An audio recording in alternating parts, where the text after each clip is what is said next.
Olá, minhas caras, meus caros, olá, meus manjericões, olá, minhas alfazemas. Vamos para a nossa aulinha sobre Platão e a teoria do conhecimento em Platão.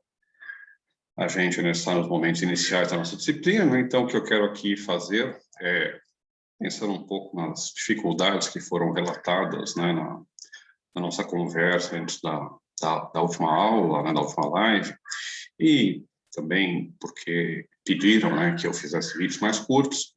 Eu vou tentar fazer as duas coisas, fazer vídeos mais curtos, né, separar pelo menos em partes os momentos, né, se eu for expor, vou fazer uma parte expositiva separada e depois, se a gente for ler, eu faço um videozinho para leitura, assim fica talvez mais fácil. Vamos ver se dá certo. Bom, o que eu quero fazer hoje é sistematizar uma série de coisas que eu venho dizendo sobre Platão, para que fique claro o que a gente vai encontrar no Platão e por que a gente está lendo Platão. Né? Eu disse para vocês que a gente não lê Platão por um interesse museológico, né? Simplesmente para saber o que ele diz, mas a gente lê Platão porque o Platão é um filósofo que tem coisas a dizer para nós hoje, e também porque Platão é um filósofo sem o qual a gente não consegue entender, digamos assim, como chegamos até aqui, o estado da questão do conhecimento aqui em 2021 na filosofia mundial, tá? Agora, embora já disse para vocês, isso não seja um curso de Platão, não seja um curso de Antiga, né, mas eu acho que é interessante sempre voltar ao Platão, voltar ao Aristóteles, a preferência pessoal é o Aristóteles em relação a Platão, mas, enfim, Platão é o ponto de partida da história da filosofia, né, já dizia a famosa citação, já dizia o Whitehead na sua famosa citação, né, que a história da filosofia ocidental pode ser resumida a uma série de notas de rodapé a Platão.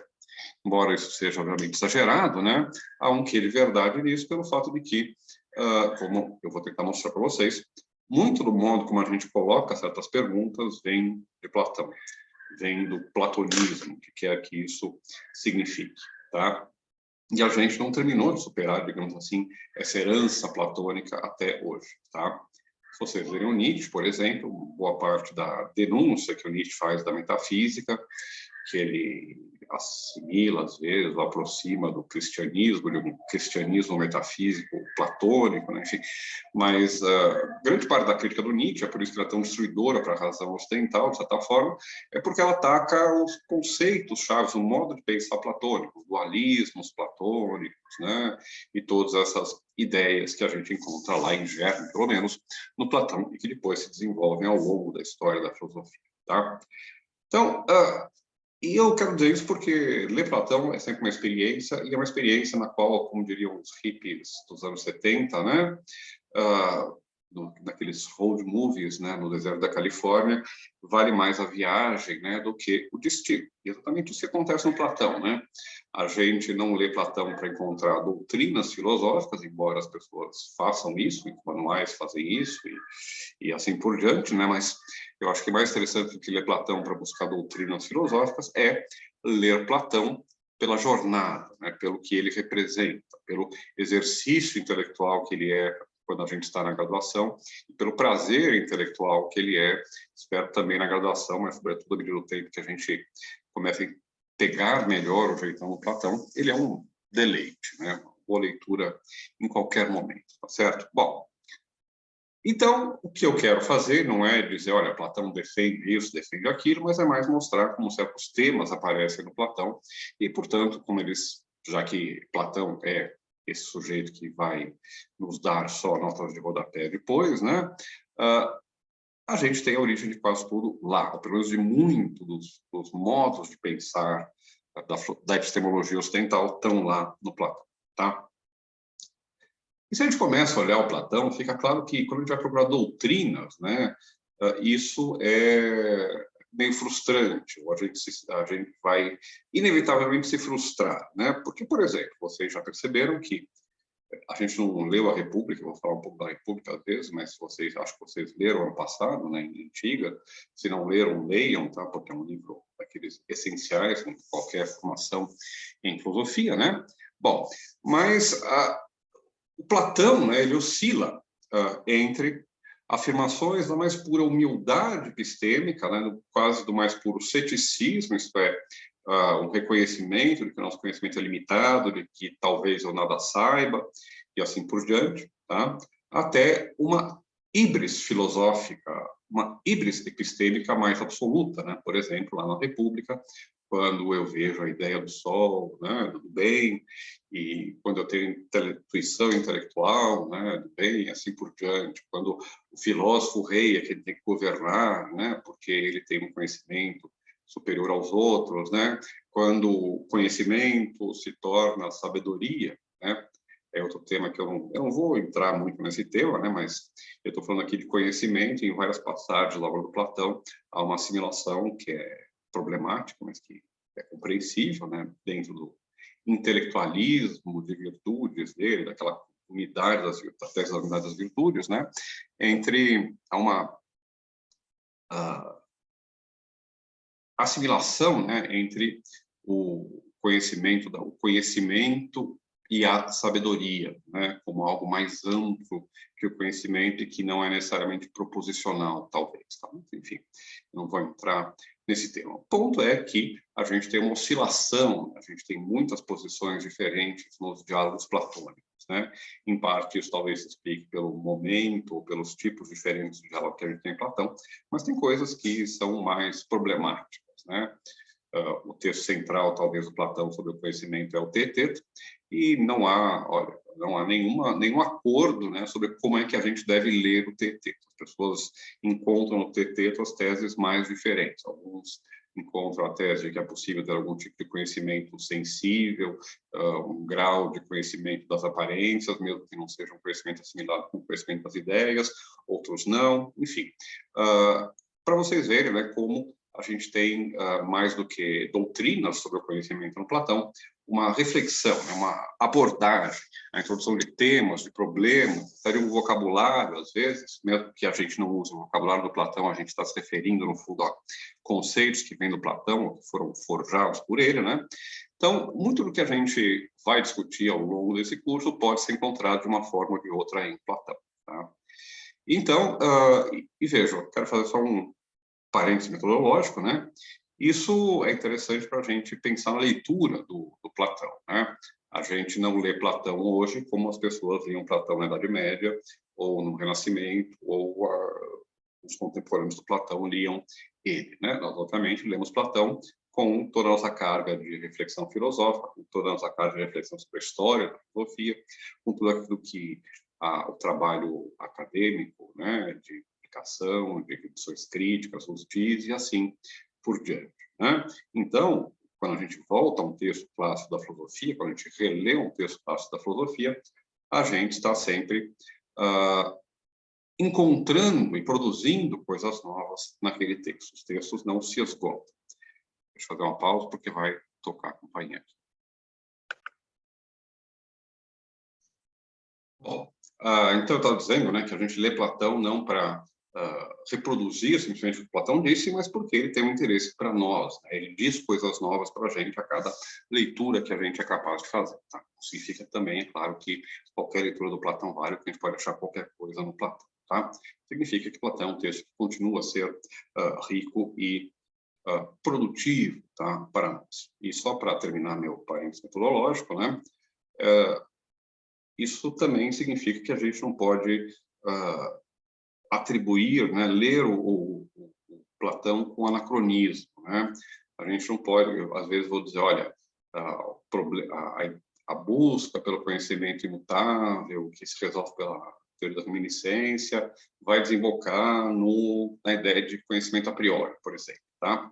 Mas isso não significa que Platão esteja falando de conhecimento a priori. Os termos de Platão são diferentes e o conceito é diferente. Às vezes, em história da filosofia, mais do que buscar semelhanças, é interessante buscar diferenças, porque elas não revelam, né, justamente as particularidades de como a gente pensa, né, e, digamos assim, ressaltam o modo distinto como, por exemplo, Platão ou outro autor dentro da história da filosofia pensava.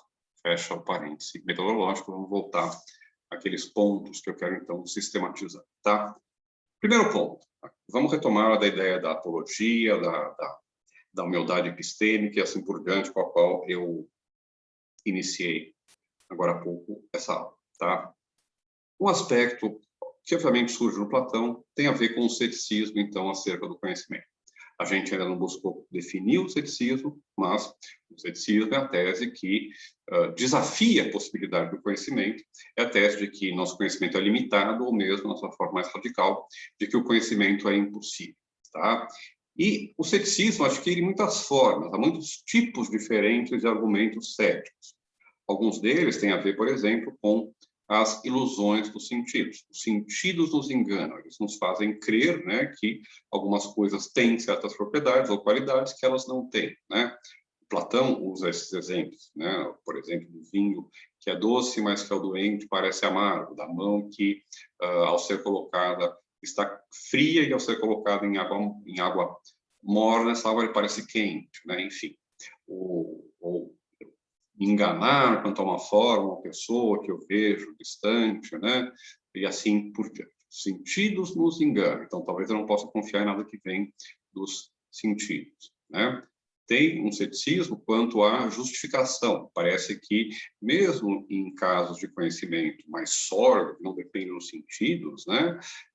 A gente não tem como justificar a origem, não tem como encontrar uma garantia para o nosso conhecimento.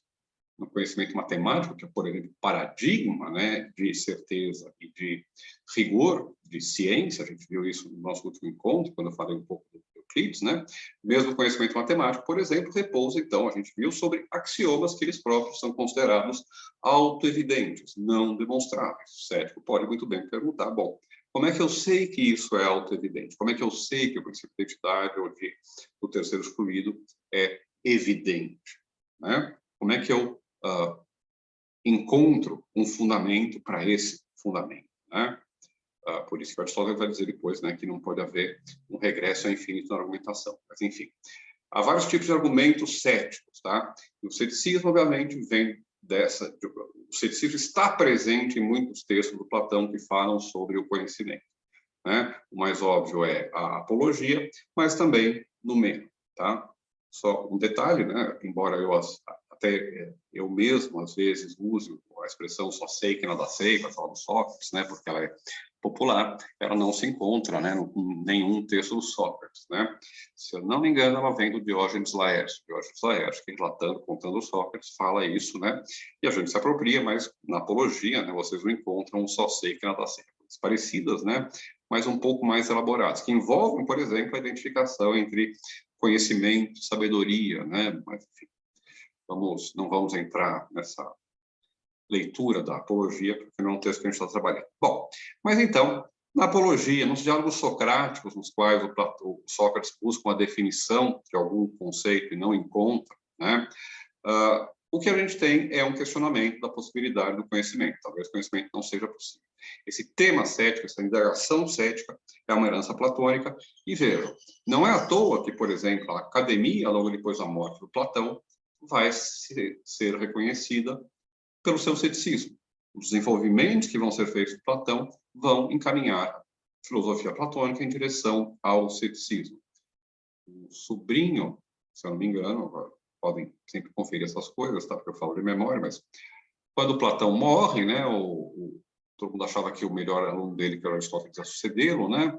Ele já tinha se ligado que não ia, né? Tanto que foi lá e fundou a sua própria escola, né? O Liceu, mas enfim, a Academia Platônica, né? Quando Platão morre, quem sucede é o sobrinho. Nepotismo filosófico. Né? Vocês acham que nepotismo é uma coisa da política brasileira? Não. Na filosofia sempre existiu, né? E aí a gente tem, então, o sobrinho do Platão assumindo a academia, o Arcesilau, se eu não me engano. Tá? O Arcesilau, então, encaminha a academia numa direção decididamente cética, né, de questionar o conhecimento, de, digamos assim, realçar esse aspecto socrático do ensinamento do Platão. Tá? Esse é um primeiro elemento que a gente, então, tem na reflexão sobre o conhecimento e que a gente encontra no Platão. Não é à toa, né? Então, por exemplo, que Agostinho, que alguns séculos depois, né, acadêmico se torna sinônimo de cético. A gente fala de céticos acadêmicos, a gente pode falar só de acadêmicos como um sinônimo de cético, daquele que desafia a possibilidade do conhecimento. Tem um livro de Santo Agostinho, por exemplo, que se chama Contra os Acadêmicos, que é um livro destinado a refutar o ceticismo e, no final das contas, defender a correção da fé católica, né, e assim por diante, das doutrinas que acompanham Agostinho, essa fé católica. Né? Bom, o contra acadêmicos, contra os céticos. Tá? Pirro, o grande cético, né, da antiguidade, Sexto Empírico, outro grande cético da antiguidade, né, Sexto é o nome dele, né, que tinha 5 antes, né, Sexto Empírico, os dois se reclamam como os verdadeiros herdeiros de Sócrates, né, e do platonismo socrático. Eles dizem, ó, nós somos verdadeiros herdeiros do Platão, não aqueles caras que vão, os neoplatônicos, que vão depois desenvolver o neoplatonismo e assim por diante. As leituras metafísicas não interessam. Ceticismo, tá? Então, primeiro tema, ceticismo. Mais uma vez um parentezinho, tá? Vocês estão vendo aula online, mas eu sempre acho que é importante aprender a estudar, né? Eu sempre falo isso. Quando a gente vê aula, a gente tem que anotar. Então, embora eu não vá fazer aqui, anotem no caderno de vocês, peguem uma folha de papel, peguem um computador, anotem. Né? Primeira coisa, primeiro tema, primeiro problema que a gente encontra no Platão em relação ao conhecimento. Ceticismo. Muito bem. Segundo tema, segunda razão pela qual a gente está lendo o Platão, né? É porque em Platão a gente encontra, né, pela primeira vez, a tal da definição clássica ou tripartida de conhecimento, né? Conhecimento como crença verdadeira justificada, ou conhecimento, para usar a expressão do próprio Platão, né? A crença verdadeira acompanhada de uma justificação, acompanhada de um logos, né? Acompanhada de um discurso que o justifique. Tá? Segundo elemento central, né, da contribuição platônica para o pensamento ocidental sobre o conhecimento. Tá? Quanto tempo será que devo seguir? Acho que talvez seja interessante eu parar ele aqui, né, e fazer um outro. Tá? Vamos fazer isso. Então, só para finalizar, primeiro elemento, ceticismo, segundo elemento, definição clássica do conhecimento. Temas que, no século XX, marcam, por exemplo, toda a reflexão analítica sobre o conhecimento e, digamos assim, delimitam o campo no qual se faz o debate, ok? Vou ficar por aqui, tem mais vários itens, tá? Não se percam, continuem a escrever. Primeiro item, ceticismo, segundo item, definição clássica ou tripartida do conhecimento, ok? Até logo, minhas caras, meus caros, em breve voltamos.